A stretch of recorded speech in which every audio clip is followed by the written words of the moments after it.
Hello students, welcome to this second session on Rabindranath Tagore's poem The Heaven of Freedom. In the last session, we had a brief introduction about the poet Rabindranath Tagore and about the setting and the title of the poem The Heaven of Freedom, along with detailed analysis of the opening lines of the poem. Students, पिछले session में हमने इस poem के poet Tagore और इस poem के introduction के बारे में जाना और साथ ही इस पोएम की जो ओपनिंग लाइंस हैं उनकी डिटेल्ड एनालिसिस भी हमने समझा। तो इस सेशन में हम कंटिन्यू करते हैं पोएम का remaining part. So let's begin. Students, in the last session we have read that the poet is praying to God to make his country the heaven of freedom. Poet जो है वो God से prayer कर रहा है अपने country को haven of freedom बनाने के लिए, और उस हेवन और ऑफ फ्रीडम में पोएट जो है वो ड्रीम करता है, सपना देखता है कि उसके कंट्री में सब लोग फियरलेस होंगे, सब लोग सेल्फ डिग्निटी से रहेंगे और वहाँ पे एजुकेशन फ्री होगा and there will be unity in the human society. तो इस तरह से लास्ट सेशन में पोएट ने जिन चार खूबियों की बात की है which the poet wishes for his nation, they are fearlessness, self dignity, free education and unity. Now let's continue with what is poet's further dream और wish. Where words come out from the depth of truth, where tireless striving stretches its arms towards perfection. Here, in the very first line, the poet dreams of, the poet wants a nation where the people will speak the words which will come from the very depth of truth. Means he wants a nation where the people are truthful. They should not be superficial. Their words, whatever they say, will come from the depth of their hearts.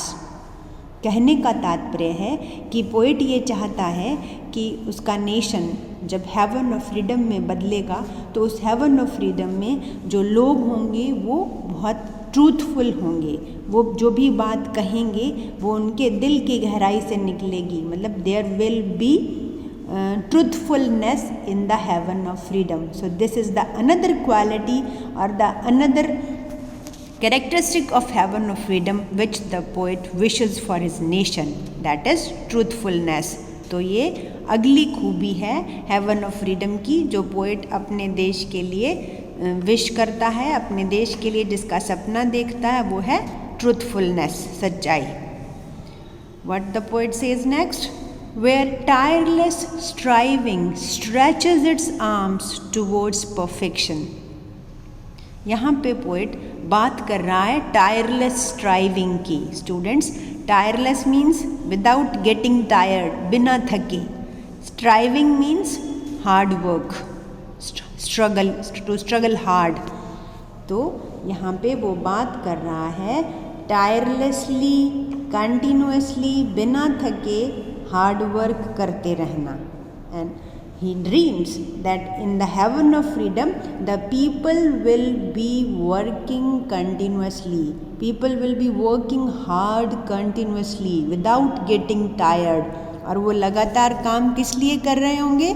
Stretches its arms towards perfection. वो जो hard labour है it will just try to stretch its arms, just to spread its arms. Stretch का मतलब होता है फैलाना, आम हाथों के लिए अपना हाथ फैलाना। हाथ किस लिए फैलाया जाता है? To catch something.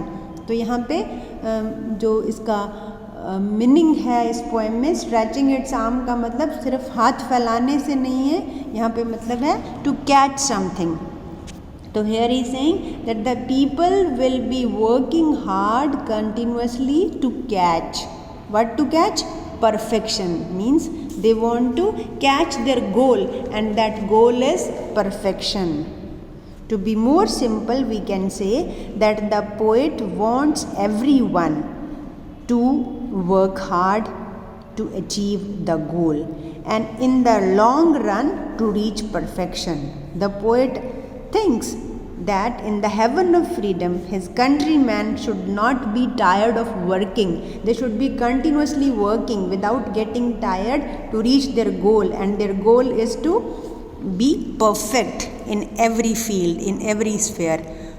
कहने का तात्पर्य है कि जीवन के हर पहलू में प्रोग्रेस के लिहाज से परफेक्शन के गोल को पाने के लिए लोग निरंतर मेहनत करते रहें। ये पोएट का सपना है। What the poet says next? Where the clear stream of reason has not lost its way into the dreary desert sand of dead habit. Here the poet is talking about the importance of logical thinking, कि हमारी जो भावनात्मक सेहत है उसके साथ साथ हमारी जो तार्किक क्षमताएं हैं उनका विकास भी हमारे हेवन ऑफ फ्रीडम के लिए कितना ज़रूरी है। तो here he is talking about the importance of logical thinking. Logical का मतलब होता है तार्किक, थिंकिंग इज सोच। So where the clear stream of reason, तो इस हाईलाइटेड फ्रेज में जो रीज़न वर्ड है, इस रीज़न का मतलब the reasoning, the logical thinking, logic के लिए रीज़न वर्ड यूज़ हुआ है। और यहाँ पे वो लॉजिकल थिंकिंग को कंपेयर कर रहा है, उसकी तुलना कर रहा है विद ए क्लियर स्ट्रीम। जो लगातार लोग लॉजिकल तरीके से सोचेंगे और अपना काम करेंगे, उसको वो कंपेयर कर रहा है एक पानी की नदी से। स्ट्रीम होता है river. So here he is comparing the flow of logical thinking with the flow of A clear stream of water. पानी की एक साफ धारा से कंपेयर कर रहा है लॉजिकल थिंकिंग को। So in the heaven of freedom, what the poet wishes, in the heaven of freedom, the clear water of reason has not lost its way. कि उस heaven of freedom में जो तर्क की साफ नदी होगी, धारा होगी, वो अपना रास्ता ना खोए। अब नदी रास्ता कहाँ खोती है? Into the dreary desert sand, जहाँ पे रेगिस्तान होगा, डेजर्ट होगा, डेजर्ट की मिट्टी में नदी का रास्ता खो जाएगा। But here he used to say कि जो तर्क की नदी है उसका रास्ता किसी डेजर्ट में खोना नहीं चाहिए। अब यहाँ पे तर्क का रास्ता कौन से डेजर्ट में खोएगा? In the desert sand of dead habit. Dead habit का मतलब है ऐसे सुपरस्टिशियस बिलीफ्स जिनकी हमारी लाइफ में कोई इम्पोर्टेंस नहीं है, जो इर्रेशनल थॉट्स हैं, अतार्किक हमारी आदतें हैं, बिलीफ्स हैं, जो हमारे अंधविश्वास हैं, जिनकी अभी हमारे जीवन में प्रोग्रेस के पॉइंट ऑफ व्यू से कहीं कोई इम्पोर्टेंस नहीं है। तो ऐसे डेड हैबिट्स के डेजर्ट में हमारा तर्क खोना नहीं चाहिए। कहने का तात्पर्य है कि in the heaven of freedom the poet wishes that his countrymen should follow the path of logical thinking, and they should not be irrational. They should not be dominated by the baseless superstitious beliefs. कहने का तात्पर्य है कि जो haven of freedom होगा उसमें poet ये चाहता है कि लोग लॉजिकल थिंकिंग से काम करें, लोग अपनी तार्किक सोच रखें और अपने ऊपर बिल्कुल आधारहीन और किसी तरह के अंधविश्वास और अतार्किक विचारों को हावी ना होने दें। और इसी बात को पोएट ने बहुत ही खूबसूरती से एक अलंकारिक भाषा में प्रेजेंट किया है और उसने उसके लिए मेटाफर यूज़ किया है। मेटाफर स्टूडेंट्स रूपक अलंकार को कहते हैं, आपने हिंदी में भी पढ़ा होगा, क्योंकि यहाँ पे वो जैसा कि थर्ड लाइन आप देख रहे हैं, जो हाईलाइटेड टेक्स्ट है the clear stream of reason, यहाँ पे वो तर्क की नदी की बात कर रहा है, लॉजिकल थिंकिंग की स्ट्रीम की बात कर रहा है। तो लॉजिकल थिंकिंग की नदी थोड़े बहेगी, पानी थोड़े बहेगा। Here he is just making a comparison, सिर्फ एक तुलना कर रहा है पोएट अपनी बात को ज़्यादा इफ़ेक्टिवली कहने के लिए, ज़्यादा प्रभावी ढंग से अपनी बात को कहने के लिए पोएट ने ये जो एक तरीका यूज़ किया है, जो एक पोएटिक डिवाइस यूज़ की है, इसको हिंदी में हम रूपक के नाम से जानते हैं और इंग्लिश में ये this poetic device is known as metaphor. तो पोएट ने मेटाफरिक लैंग्वेज में अपनी बात करी है कि in the desert sand of dead habits the stream of reason should not lose its way, कि जो खराब आधारहीन विचार हैं उनके रेगिस्तान में तर्क की नदी अपना रास्ता ना खोए। तो तर्क की नदी और सुपरस्टिशियस बेसलेस बिलीफ्स का रेगिस्तान, इन दोनों फ्रेजेस में मेटाफर यूज़ किया है। I hope now you have a very clear meaning of these 4 lines and let's recapitulate what we have done. In these 4 lines, the poet is talking about the important features which he wishes and dreams. In the first line, he talks about truthfulness. In the second line, he talks about the importance of hard work to achieve the goal. And in the third and fourth line, he is talking about the importance of logical thinking and to avoid the irrational thoughts, to avoid the baseless beliefs or the superstitious beliefs. So let's continue what the poet says further. Where the mind is led forward by thee into ever widening thought and action. These are the closing lines of the poems. बच्चों, ये इस poem की अंतिम पंक्तियाँ हैं। यहाँ पे poet ये बात कर रहा है कि in the have that he wishes, the poet wishes, poet की ये इच्छा है कि उसके नेशन के जो लोग हैं, जो कंट्री मैन हैं, उनका माइंड जो है it should be led bye, उनके माइंड का नेतृत्व कौन करे? दी यहाँ पे पोएट गॉड को एड्रेस कर रहा है। दी जो है ये ओल्ड इंग्लिश में यू के लिए, यू प्रोनाउन के लिए यूज़ होता है, यहाँ पे दी गॉड के लिए आता है। तो पोएट जो है उसकी ये विश है कि he wishes that his country, in his country the minds of his country man should be led by God, और गॉड उनको लीड करेगा और दे विल मूव फॉरवर्ड, और वो आगे को बढ़ेंगे किस तरफ? Into ever widening thought. Ever widening thought का मतलब है to be more progressive, to be broad minded. लोग जो हैं अपनी नैरो थॉट्स को छोड़ के they will move forward, they will be more progressive. लोग बहुत प्रगतिशील विचारों के होंगे और same will be their actions, तो ऐसे ही उनके काम होंगे।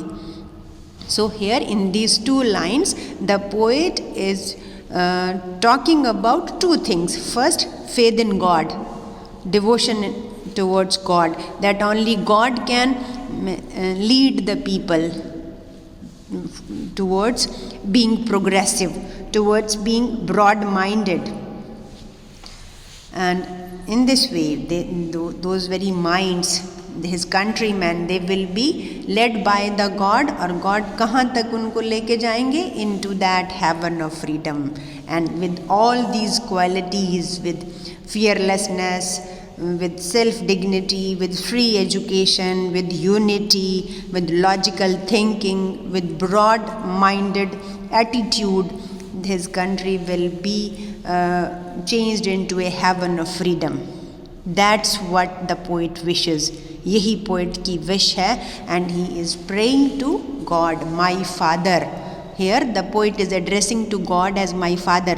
God को my father एड्रेस कर रहे हैं poet, and it means that क्योंकि God जो हैं वो सब चीज़ के, इस यूनिवर्स के क्रिएटर हैं, तो he is praying to the creator, to the almighty, सर्वशक्तिमान पिता से जो पोएट है, he is praying that let my country awake, कि मेरे कंट्री को कभी जगाना, कभी मेरे कंट्री को अगर आप मूव करो तो move it into the heaven of freedom, to change my country into a heaven of freedom.